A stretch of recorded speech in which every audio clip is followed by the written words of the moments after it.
today, he says, a potentially great day for Russia and Ukraine. This is after Putin's offer for negotiations. Think of the hundreds of thousands of lives that will be saved as this never-ending bloodbath hopefully comes to an end. It will be a whole new and much better world. I will continue to work with both sides to make sure that this happens. The USA wants to focus instead on rebuilding and trade. A big week upcoming.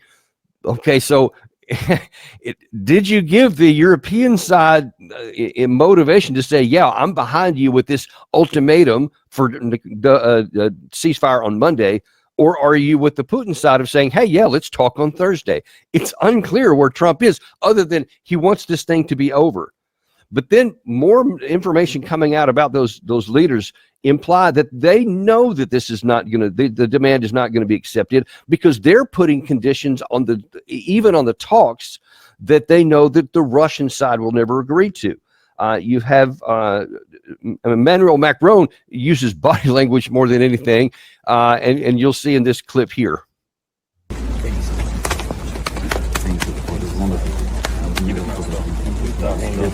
I was very happy. All the best. Close to my heart. Thank you. Thank you. Thank you. Thank you.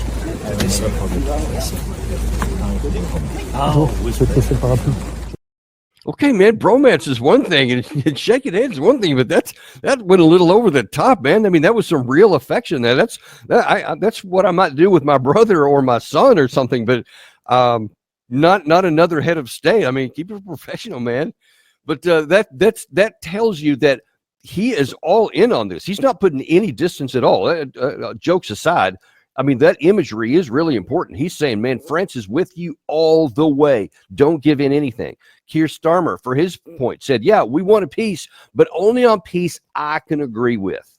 He said that. At least that's what's being reported this morning. I haven't seen the soundbite. I did see a report that he said this will only be agreed to an end of war negotiation on terms that I'm satisfied with, that meets my conditions. Merz, the new chancellor for Germany, was the most acidic because he said that any kind of end of war negotiations will have to include a war crimes tribunal for Putin. Now, what head of state wouldn't just embrace the heck out of that? Yes, from a position of strength, I'm going to say, sure, we'll have an end of war negotiations on terms you set that are beneficial to you and that will include me on the docket after the war is over. So you see that this is a poison pill. So there's no reality in it from the European side. Now, what possible motivation they would have for this, I can't even imagine. Because you could have just said nothing. You could have just been silent and just continued to fight and continued to reject what Russia was saying, and you'll have this outcome where Russia is just going to continue to fight until they achieve their objectives. You could have done that. But by saying this, and especially this deal about the tribunal, especially about Keir Starmer saying that this is going to be on my terms or no terms, then you clearly have a European that is not being honest. They're telling people, they're public, because that's who all this is primarily aimed at. I don't know. Maybe they want us to their people say, we tried. Look, we tried everything, and they wouldn't agree to anything. I don't know. But maybe I gave them too much credit at the beginning. And I said they're delusional, but they're not stupid. I don't know. Maybe they are. Because I just can't find even any political advantage here. Because Putin said it so clearly in that second soundbite. The killing will continue. The war will continue on. They're pushing forward on all the fronts. And when you tell the Russians that there is no path to a negotiated settlement, if they don't agree and meet in Istanbul on Thursday or someday there shortly thereafter, then you're putting Putin in a position to conclude, I don't even have to put a fig leaf out of trying to negotiate. Then they'll just say, pardon me, we're going to go all in until we meet you at the gates of Kiev. I mean, that's what you're putting him in a position to say. And I don't know why the European people would want that, why they would want to give their enemy that they have made, by the way, they've made Russia their enemy, but certainly it is in every sense for the Ukrainian people to give the opponent the motivation and the incentive to press even harder. to maybe to pull back some of the restraint that they've had on some of their targets. And by the way, I know they're oftentimes the Russians are accused of being indiscriminate in their targeting, but they have been relatively restrained. But that relative restraint can come off, and there's a lot more they could do. See the Israelis in Gaza for the example of what could come. If somebody decides they're going all out, that's what it looks like.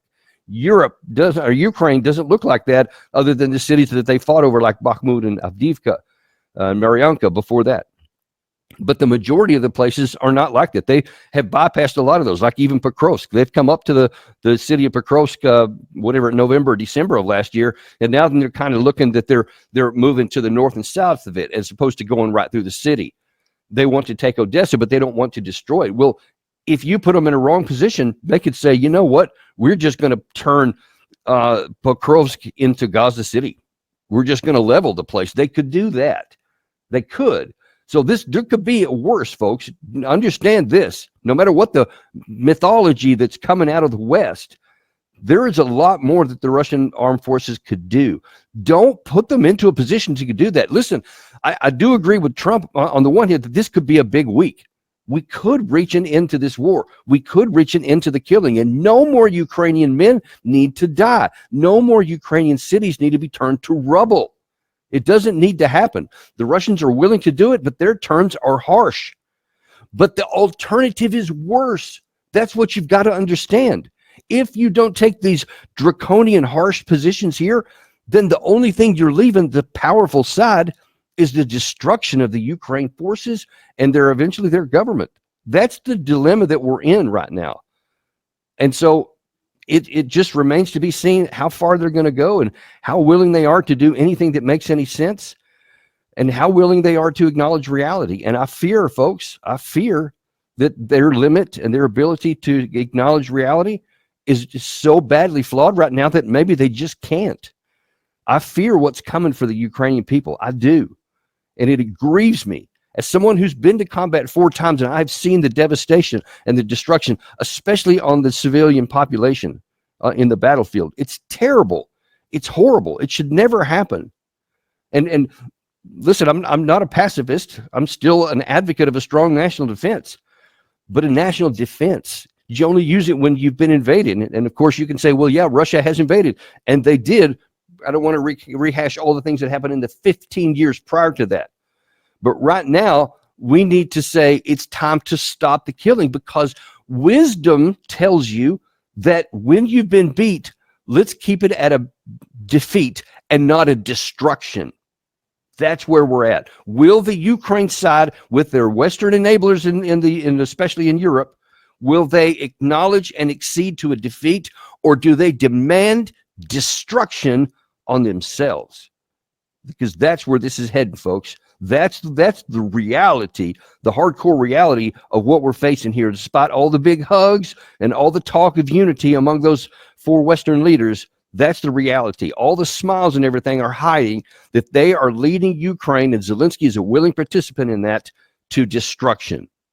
We'll see how this works out here. I'm sure American commentators are going to have a lot of words to say. Hopefully the administration will say some things later this afternoon. We'll certainly bring you all that tomorrow and bring you up to date on everything that's happening. Look to Daniel Davis Deep Dive to get your up-to-date information on breaking news like this. Thanks so much for joining us on a Sunday. I appreciate you guys, and we'll see you tomorrow on Daniel Davis Deep Dive.